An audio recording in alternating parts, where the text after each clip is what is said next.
Hey guys, I have some business to take care of before the video gets started. I want to thank Deadly Horror 101 for the opportunity to collaborate with him and several other really talented narrators.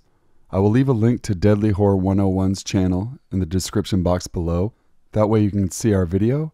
Be sure to subscribe to his channel. I really like the guy. He's very nice, very talented as well. And if you guys like my new intro, Nathan Deuce TV made that happen for me as well. Nathan will be working with me on a huge deep web collaboration coming up as well. I want you guys to go over to Nathan's channel. I will leave a link in the description for his channel as well. Be sure to subscribe to his channel. He's up to some great narrating as well, guys. So that's Nathan Deuce TV. And one other thing to add. I'm going to have some new, fresh music on my channel. I want you guys to go ahead and check out a guy, super talented guitarist and vocalist. His name is Dylan Mize. I'm going to leave a link to his channel in the description box below. Dylan's going to be working with me on some awesome and just creepy, terrifying guitar riffs, different music for upcoming videos, whatever we feel like doing. So he's just a subscriber just like you guys. Super nice guy. We've been talking and looks like we're going to do some amazing work together. I really want to make our channel as entertaining as possible. I feel like Dylan adds a huge element to that. So be sure to check out his work. He's an amazing musician. He has a YouTube channel as well. His channel features some live performances as well, so be sure to subscribe to Dylan Mize. Thanks a lot, brother. Without any further ado, let's begin. Number 1. I grew up as an only child in a small house in the Hollywood Hills, before housing prices in the neighborhood skyrocketed. My parents were not the helicoptering type, perhaps because they themselves grew up in a small, safe town in the Midwest in the 1950s and 60s. I spent my childhood roaming the neighborhood and hills, playing imaginary little stories through my head. I had a couple of local friends over the years, but generally there were no kids in our neighborhood. It really wasn't the place to raise children. It wasn't a great part of Hollywood at the time, and the 101 freeway was quite literally in our backyard. Most of the streets were unpaved, and there were no sidewalks. Mostly it was populated with aging hippie types and struggling actors. So 90% of the time, I played and wandered alone. One day, my mother picked me up from school and we headed home. Once through the door, we did the usual. Kicked our shoes off, shouldered off our school and work bags, greeted the cats, and attended to the blinking red light on the answering machine. I think I so vividly remember our usual little routine that day, because what cut through it next was so unusual and unsettling and rang in such sharp contrast to the comfortable little world I'd always felt so safe within. I was maybe 8 or 9 at the time, and this was definitely a moment of innocence lost. There was only one message. A man's voice, grinning, invaded the little house. I would love so much to scare your daughter. Then he laughed, maniacal sounding and exaggerated. It would have sounded like the guffaw of a villain in some movie, but it didn't. Despite the obvious theatrics, it didn't sound that way because it was real.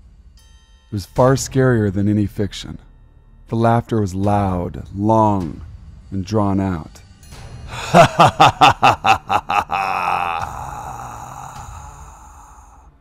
I didn't even hear the end of it. My mom hit stop on the player, cutting him off abruptly, but his presence still hung heavily in the air. My little world had been irrevocably disturbed. I remember my mom playing it off very casually, telling me that it was nothing, and that I shouldn't be afraid. I recall how shocking her composure was. How was that nothing? Shouldn't I be afraid? Why wasn't she afraid? Looking back now, I realized she was putting up a front for my benefit. Whenever I've brought this up to her now, as an adult, she seems to sort of vaguely remember it and goes, "Oh, yeah, I don't know what that was. Just someone playing a prank." I'm shocked, honestly, that my parents didn't go to the police with that. That's not what I would consider a prank. To this day, I think my mom is still trying to downplay it. She grows uncomfortable when I bring it up. Anyway, after that incident, I could never really fully enjoy myself when I was out in the neighborhood again.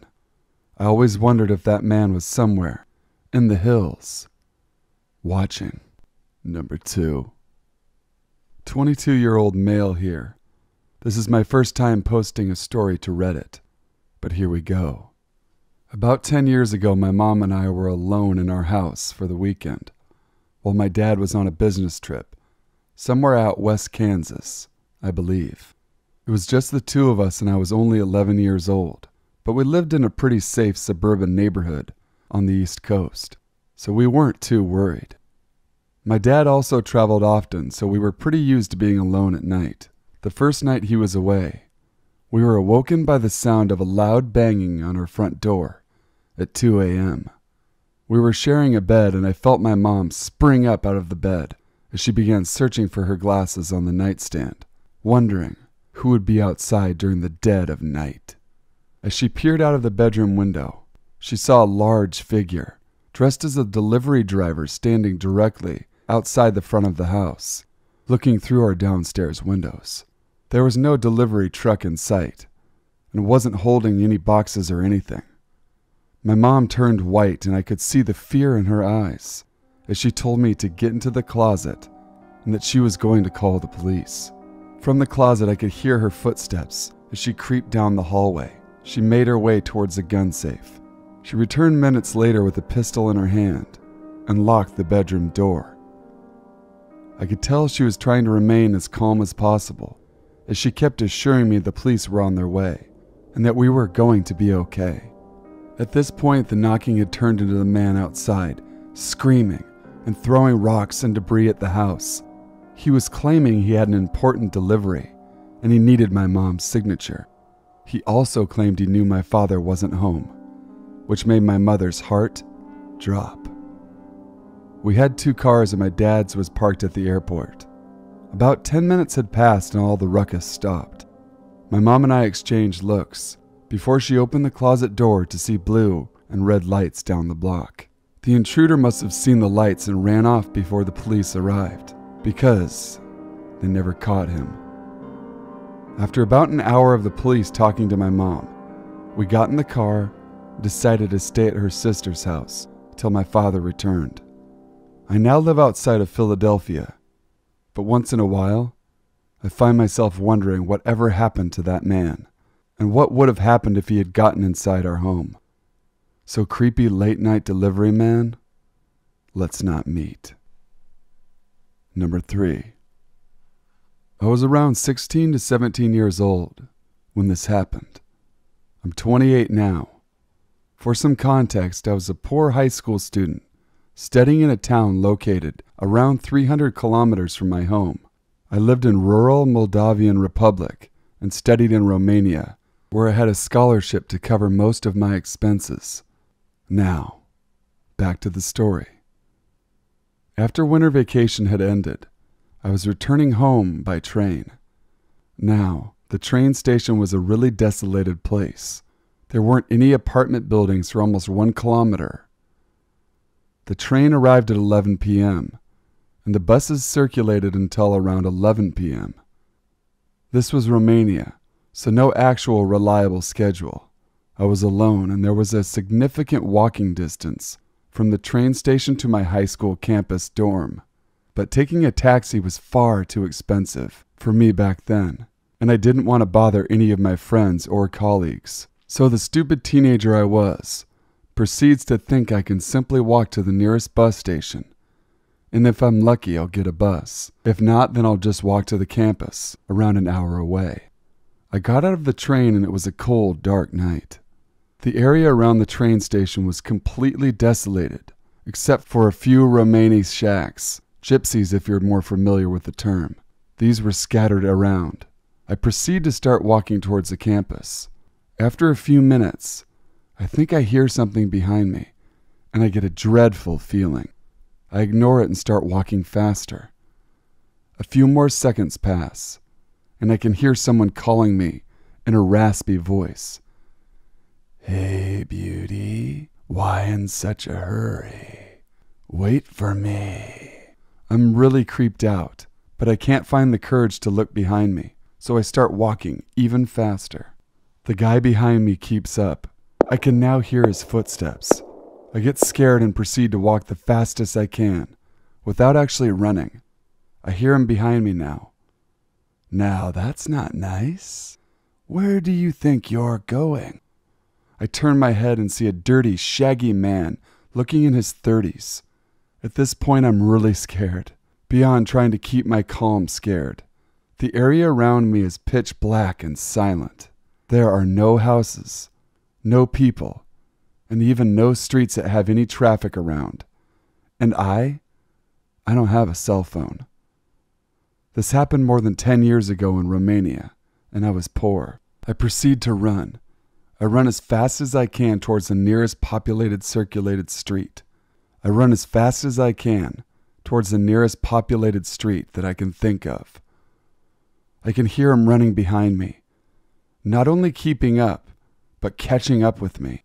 I reach the nearest circulated street, and he is 2 steps behind me yelling angrily, "Where do you think you're going?" 2 seconds pass by and I see a small bus. I was nowhere near a bus station, but I started moving my hands and gesturing frantically, trying to get the bus driver to stop. Happily, he noticed me, stopped, and just as I closed the door, still panicking, I see the guy grabbing at the door, trying to open it. Too late. The bus starts moving away. I thank the bus driver profusely. He said he noticed the guy running behind me, and that I was in a panic, and that's why he stopped. I'm not a religious person, but damn it, it felt like someone was looking out for me and sent the bus in the nick of time to save me. Thank you all for watching. If you enjoyed the video, please leave a like, comment, share, and subscribe to The Sinful Society. Thank you guys again for all the positive comments, all the love, the support that you throw my way each and every day. Be sure to subscribe, guys. I know I mention it in the beginning and the end of all of my videos. The more subscribers we have, the more our channel will flourish throughout the years to come. So, if you're watching this, hit that little button. Stay sinful.